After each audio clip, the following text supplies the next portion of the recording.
Hello, hello, and welcome to another weekly reading. This is going to be an exciting and busy week for numerous reasons. I have given us an adaptive blend here, which is a calming blend because the feeling of Gemini energy is going to start to roll in hard and fast this week. And Gemini has quite a bubbly personality. I myself am a Gemini, but there's also this nervous excitement that can come and being ungrounded. So adaptive is good for that. So is this beautiful bloodstone that is beside it. And then I've also brought in some On Guard, which is a very groundy kind of cinnamony spicy blend just to hold on to some of the deep Taurian energies, as is this beautiful iron pyrite. And there is a lot to do with our hearts this week as well. So bringing in a beautiful heart crystal, and also, you know how I do love my smoky quartz. So this week we have the sun stepping into Gemini. We have my eldest child turning 16, and wow, I just want to wish him such a happy birthday. What a journey becoming a mother has been. And I just want to point out how our relationships to our children, but not just our children, our parents and people we meet along the way, is very often has these really powerful touch points that you can learn to understand what is your sort of karmic lesson with this person. So for example, that I should have a firstborn child that is a Gemini just like me, and that has arrived at my Saturn return, which means he has the same Saturn sign as me, which is a lot to do with the same sort of karmic lessons as me, really means that he came to help me to do that work in myself and see it reflected through another way, and also probably to help him with some of those things in himself. So if you're interested in knowing those types of connections or touch points in your life, remember to check out my link below and make a personal reading appointment with me, and we can always look at those types of things. So that is like a very Gemini type of energy coming in, but also we have the two benefic planets, Jupiter and Venus, coming together at the end, the final degree, the anaretic degree of Taurus, and then pretty much stepping together into Gemini. Now, it's not that common that they will do that they will step into a sign together, end and begin a sign together. And I really feel like endings and beginnings has been a bit of a theme for us, and this is quite a big one, but it's a deep ending and a burst of sort of successful, benevolent, attracting new beginning. And so there is a lot of love energy this week, and there is a lot of trying to embody and ground all of the things that have gone on. And we also have on the 23rd a full moon in Sagittarius. So it's a busy week, it's a fun week, it's a lucky week, it's a really lovely week, and I think our cards really reflect that. So pick a card between 1 and 4 and we'll jump in. Remember, it's not a personal reading. The number or numbers you pick just give you a slightly more personal feel. I am open for personal readings, so check out the link below. Here are our cards. And last week, if I remember correctly, we had everything upside down. This week, we only have one upside down card.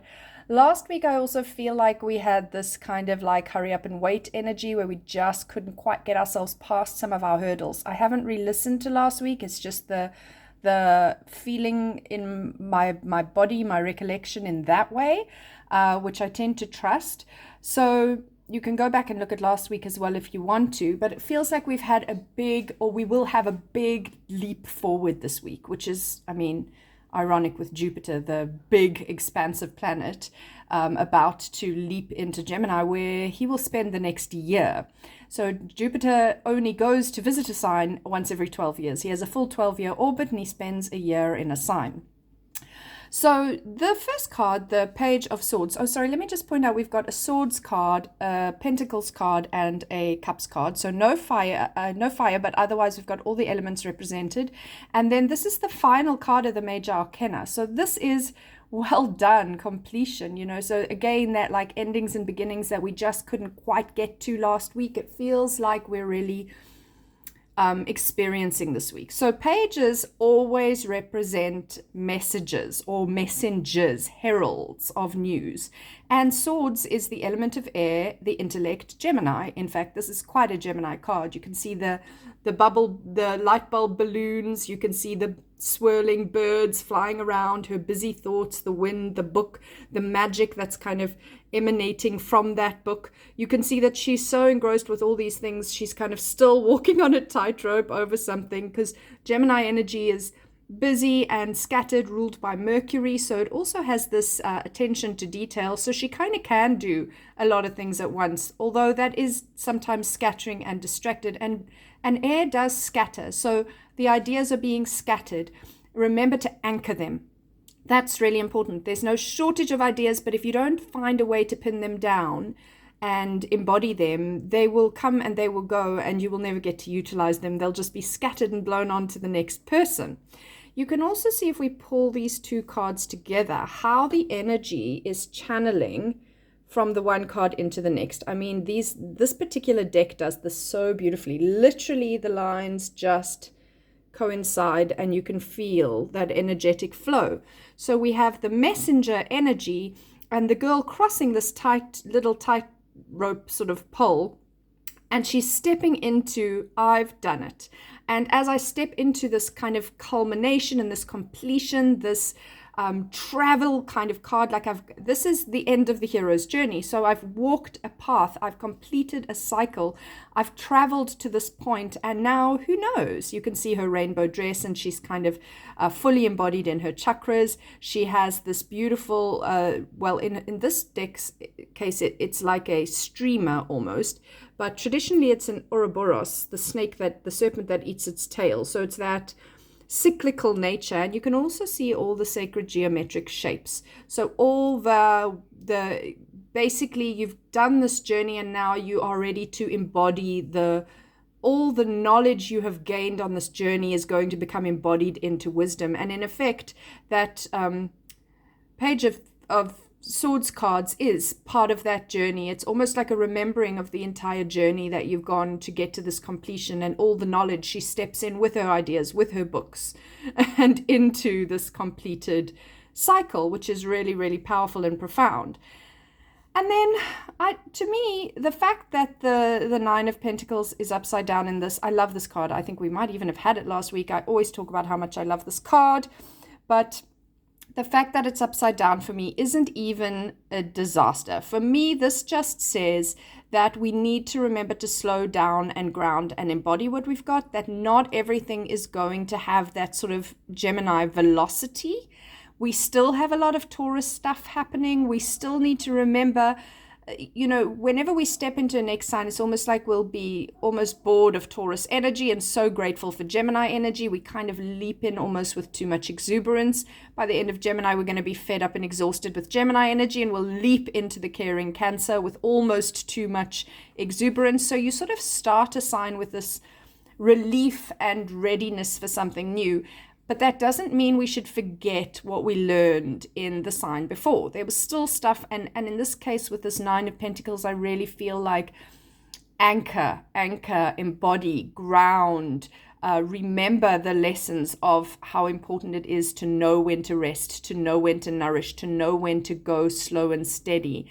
Because otherwise we might be finding that we are workaholics and feeling lonely and neglected because all we're doing is working.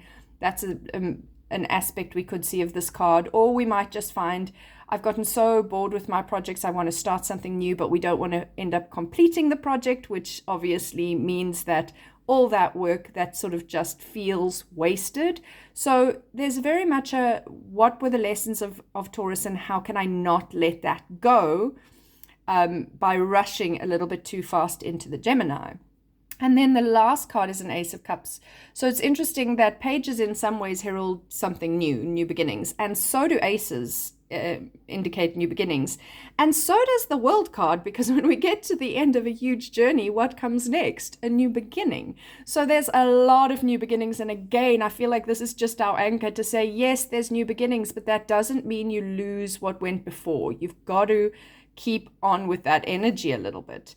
And this is very much a card of new beginnings of the heart. So that very well can mean romantic relationships are reignited, or new ones begin, or suddenly your heart heals from something and you feel maybe ready for something like that. So it can definitely have an aspect of romantic relationship. And just like the Ace is followed by the Two of Cups, which is a card that can indicate marriage and relational unions. So this does have a lot to do with that, but it's also just, how do I fill my cup? How do I fill my heart? How do I live a more heart-centered way? How do I radiate from this space of love?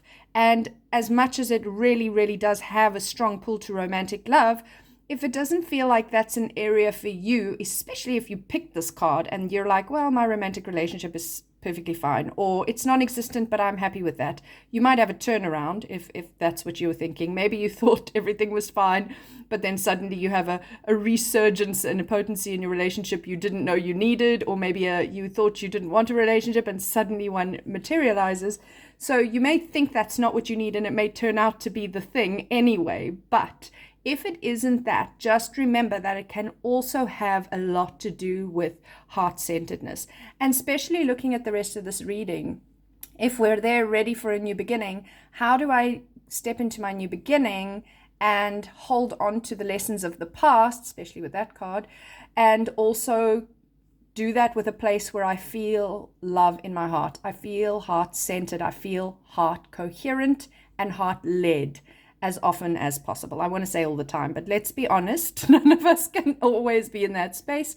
Our vibration and frequency does dip, and that's okay. That's perfectly normal. But the more that we can keep ourselves in that heart coherence and in that higher heart frequency, the more we attract love, abundance, joy, creativity, fertility in all forms to ourselves, but also then for the frequency of the planet, which is really not something to be sneezed at.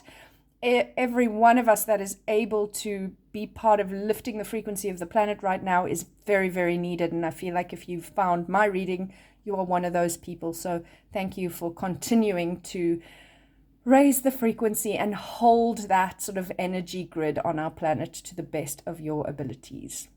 Thank you for watching. Check out the link below. Have a beautiful and benevolent week.